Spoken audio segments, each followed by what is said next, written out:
Uh-oh.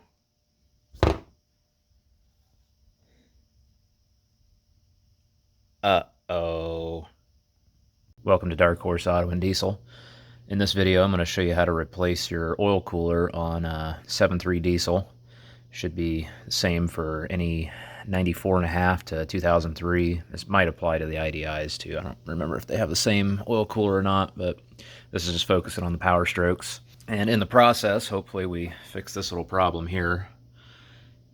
Now with these engines, there's pretty much only two places where you could be getting oil and coolant mix, and I have found from an oil analysis that I do have a small amount of coolant getting in the oil as well. Your oil cooler and your head gaskets are about the only two places where you're going to have mixing like that. And we're going to keep our fingers crossed that the oil cooler is where the problem is coming from on my engine. Obviously, if you're driving an OBS truck, 94.5 to 97, there's going to be a few differences going on, but overall the process is going to be the same. All right, so the first thing we're going to do here is drain out your coolant reservoir, or in my case, the goo tank. And just take a 3/4 inch socket, and that fits on there. And then, as long as it's not stupid tight, you should be able to just turn it by hand.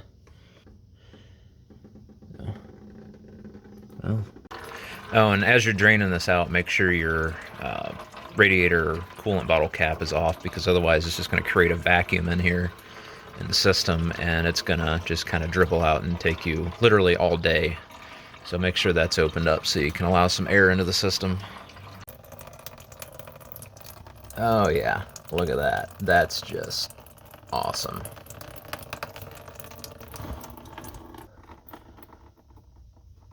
And once you get it completely unscrewed, you just pull a little harder on it, and the whole thing comes out.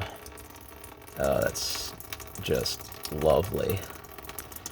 All right, since that's going to be draining for probably the next week, I'm going to go ahead and pull one of the pull actually both block drains out. So you can see right there, all it takes is just a regular 1/4 inch drive socket, and thread that out of there. Don't get it confused with this one. That's your plug that you pull out to see if you have powdered metal or forged rods. I've got it broke loose. Hopefully you can get yours broke loose. I said mine on the other side is stripped out. I'll show you where it's at here in just a second. This one's a lot harder to see. Get up to it.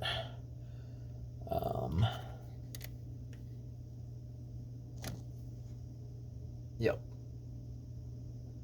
Make sure you have yourself a big enough drain here too, because it's going to go everywhere. Well, that's interesting. It's draining more up here. Yeah, that's interesting. I guess that means this is a good time to just go ahead and pull this the rest of the way out. Ah, great. That's okay. That's not good. That's really not good. It's in my eyes. Okay. Make sure you plug this first, apparently. It's barely even draining out of the block. It's just like allowing an air passageway. The only thing I can think of is at the top end of the engine, and the entire cooling system is just so full of that thick, gooey stuff that it was just creating a vacuum. And when I opened that up, it just allowed air in. Next, what I'm going to do is go ahead and take these off here, off the bottom of the radiator. I'm actually only taking this one off. Mine here, you can see it's got 2 clamps. I don't know why, but every time I mess with it, it leaks, and it takes me a week to get it to stop leaking. So I should take this one off, but I'm not. I'll just worry about it when I flush everything out and be prepared for a little bit of a mess.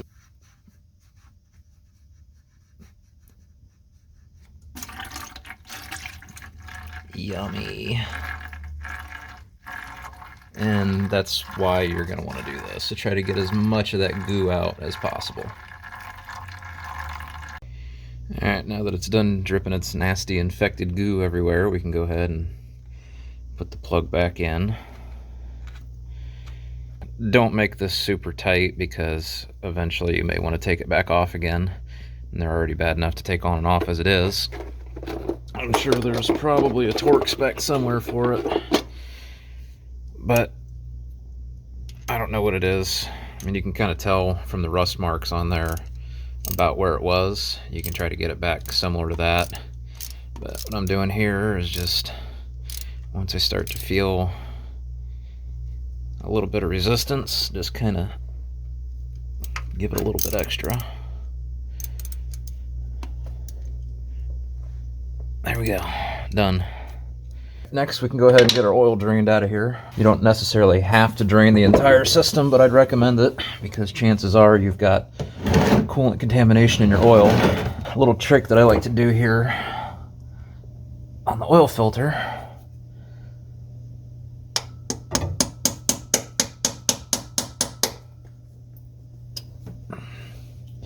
makes it a lot cleaner. That way it's not drooling all down the side of it. We can go ahead and put this back in before we forget. There is no torque spec for it. Just take your socket and very gently just snug it up. Now we can go ahead and get our block heater cord undone here. You might need channel locks or something to help loosen it up.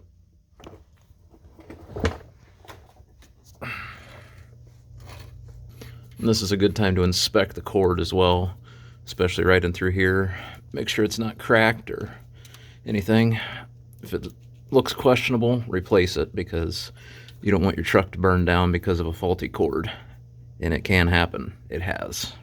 All right, now we can go ahead and start loosening up our 5 bolts to hold the oil cooler on. It's going to be 3 on this side and 2 on the front section. And these are all going to be 10 millimeter. So you're probably going to get stuck here because, you know, you can never find it.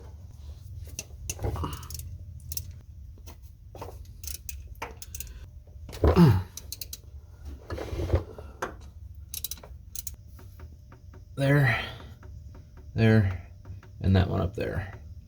Don't mess with that one. I'm not going to take them all the way off yet. That way it doesn't fall out.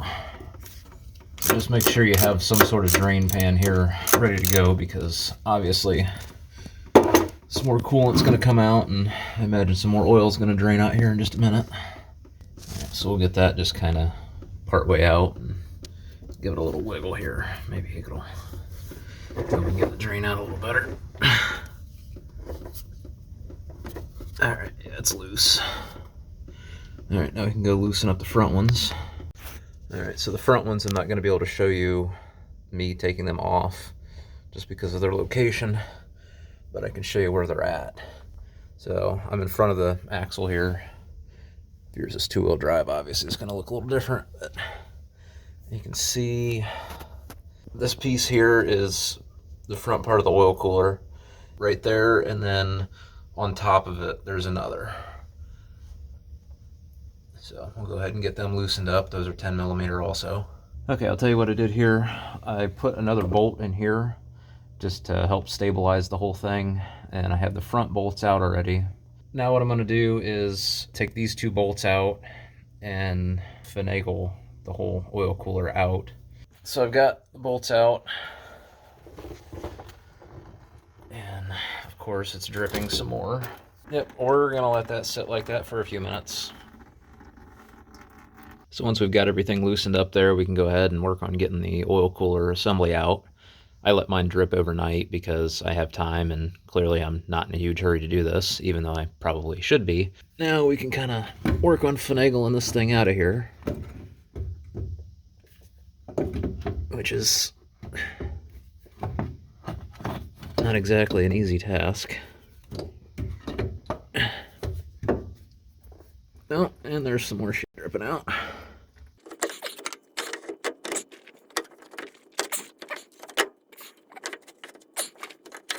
You kind of rotate it to the right about 90 degrees or so, and then gently wiggle it. So now that we got it out, we'll get it split open here.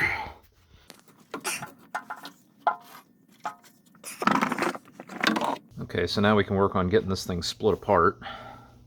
And you're just going to need some pry bars for that, and gently pry on it. You don't want to get too rough with this, obviously, because you can do some pretty major damage. because you're prying on aluminum. Now it's starting to go. There we go.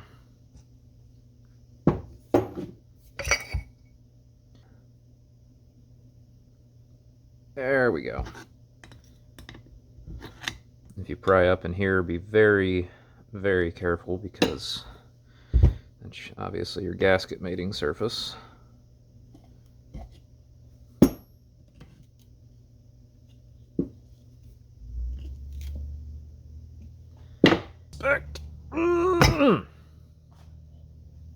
So now that we got everything apart, I'm going to briefly go over the different pieces and parts here. This is obviously the oil filter housing. This is the other end housing. Not a whole lot to see there. And then the oil cooler body itself. And going through here, these ports, this is where your coolant runs through. And then you've got an O-ring that goes right here that keeps the oil separate from the coolant. And your oil goes through here.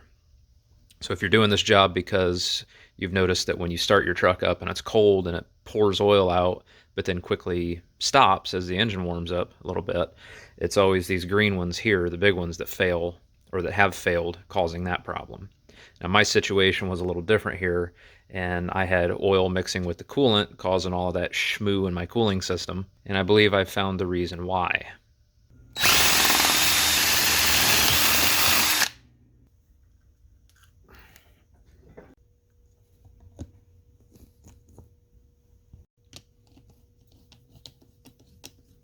Alright, well, I'm about to find out if this thing has a leak or I'm going to blow it to pieces.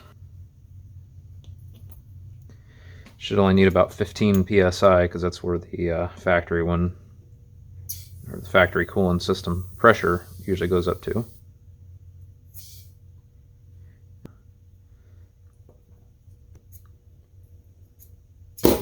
Ah. Yep, don't do that. Alright, let's give that one more try without blowing it apart. Take two.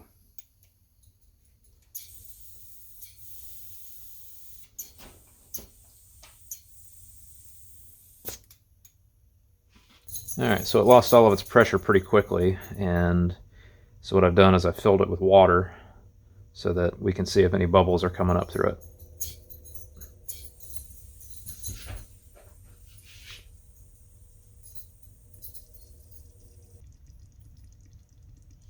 I have a failed oil cooler.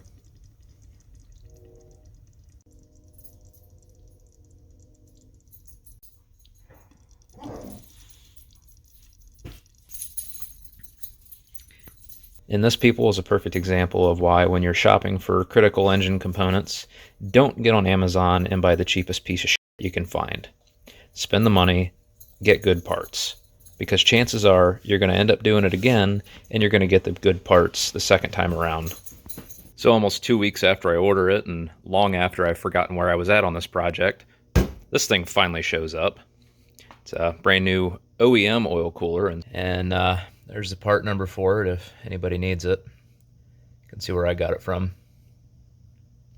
I ended up paying, I think, $250 after shipping for it, whatever.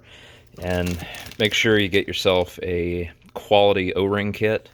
I always get mine from Diesel O-rings. They're OEM, genuine Ford parts. I wouldn't recommend going with the cheap ones because you might end up doing this again. And as we've already established, this job sucks, and you don't want to be like me and have to do it twice. So obviously the next step, you're going to want to get everything as cleaned up as possible. You know, get all your gasket surfaces cleaned up good. Get cleaned up down in here. Get any residue out of there.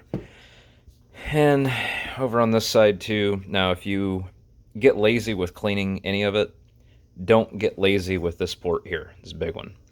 And that is this one here on this side. Anything that's left in this channel here, the next stop is your oil galleries. Don't think I need to explain why that's a problem. So if you don't get any other part of this thing spotless, make sure this port is spotless. Because, like I said, oil galleries, bearings, not good. Now we're going to start assembling this, and you're going to want to put your O-rings in some oil, or you can use grease as well. just something to help lubricate this, because you're gonna need lubrication to get this together. And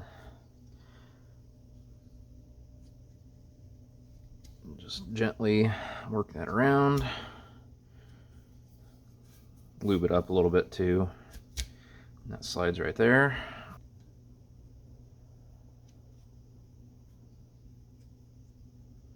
And try to not do what I just did and get a bunch of oil up in there. Not a huge deal, but yeah, you want to try to keep as much oil out of your cooling system as possible. And then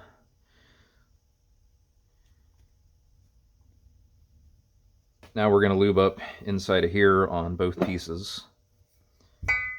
Believe me, you'll want to do this.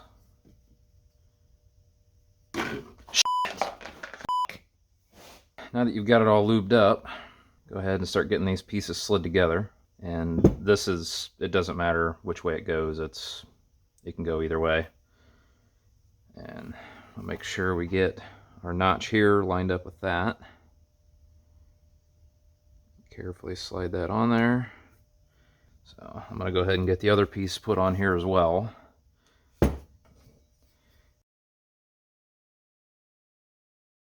Obviously make sure you get these surfaces lined up reasonably well. You can make some adjustments once it's together. It's not going to hurt anything, but you want to try to get it close. Go ahead and get a ratchet strap and try to keep it as even as possible. And then we're going to use that to assist in pulling it together. You know, make sure you grab the longest ratchet strap you have to. That always helps.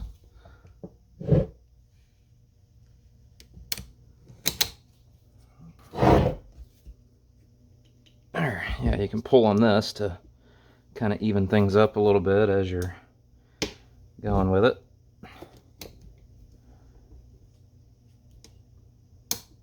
And just like that.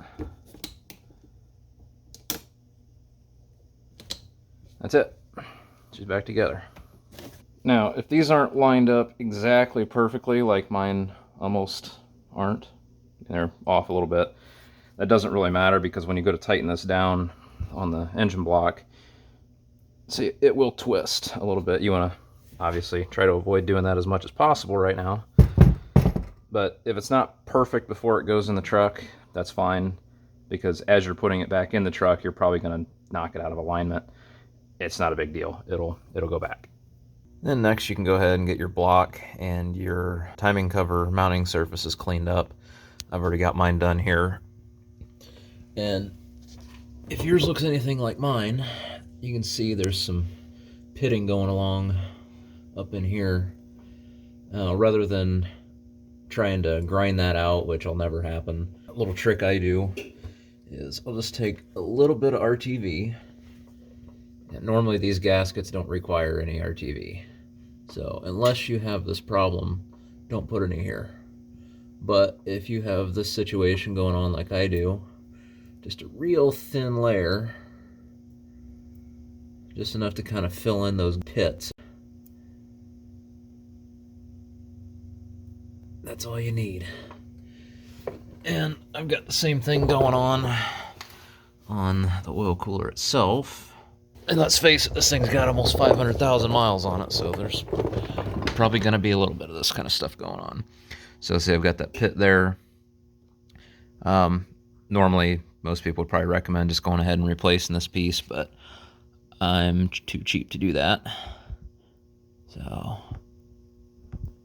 we'll fix it this way. And these pieces are ungodly expensive. I think this piece alone is, I want to say $200 to $300 last time I looked. And I would highly recommend doing this, just getting a Ziploc bag or any kind of plastic bag to cover this up, or I mean, you could even tape it up, whatever, because, you know, we're going to be sticking it back up through there, and who knows how much crap you're going to pick up on the way. Now we can go ahead and start finagling this thing back up in here.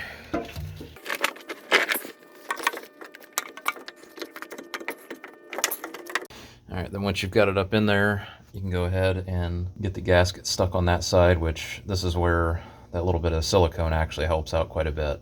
Go ahead and get a couple of your bolts started through there just to help hold the gasket in place. And even if you don't need the silicone, I'd almost recommend putting a little bit on there, even if it's just on a blank spot, just to help hold that gasket to where it actually sticks to it. We'll go ahead and get this up here on this side with the bolts just started to thread in, just enough to hold it in place, and then we'll move up to the front side and get that gasket slid in there.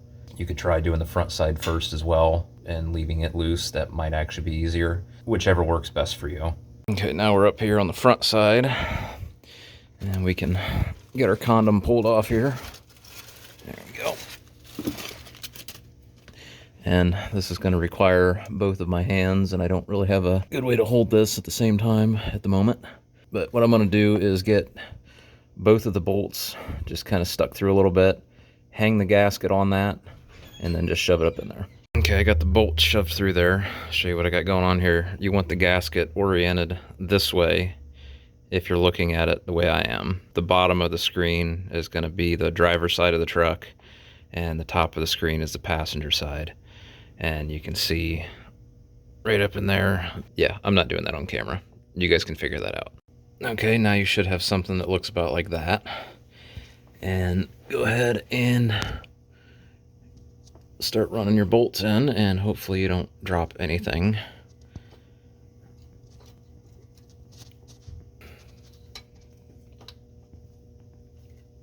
All right, you get the idea here. Once you got the front ones all snugged very loosely, because as you can see, this is still going to be loose back here, and then come back here and do the same with these. You can snug these up just a little bit more. Now we can go through and do the final torque on those bolts, and according to the old Chilton's book here, they are 18 foot-pounds. There's not really a particular order that I'm aware of that these are supposed to be torqued down in, but I would say that since the back end here is heavier than front, you should probably do these ones first. And then off to the front ones here, and just a regular shallow well socket and 3-inch or so extension with 3/8 drive seems to be the best bet for getting up in there effectively. And of course, my Harbor Freight torque wrench has like a 3-tooth ratcheting mechanism, so you can barely even get one click on it. Real convenient. All right. And then while we're down here, it's a good idea to hook up your coolant lines if you haven't done that already before you forget about them and start pouring your coolant in and dump it all over the floor. Wouldn't be the first time that's happened during this job. Now we can get our oil filter installed and get our block heater plug put back in. Whenever it lines up. There we go. And just snug this down a little bit. Take some channel locks or whatever, and obviously don't put the Hulk on it, but just snug is plenty sufficient. Well, that's pretty much it for the job. If you used silicone on your gaskets like I did, you're going to want to give it a good 24 hours or so to cure before you start adding fluids to it. A lot of people don't know that. I'm doing a coolant flush because I had all that goo in there. If you have old coolant, factory original possibly, or just of unknown condition, I'd recommend doing a coolant flush now since the system's empty. Otherwise, grab yourself a beverage of your choice and pat yourself on the back because the job's done. Thanks for watching.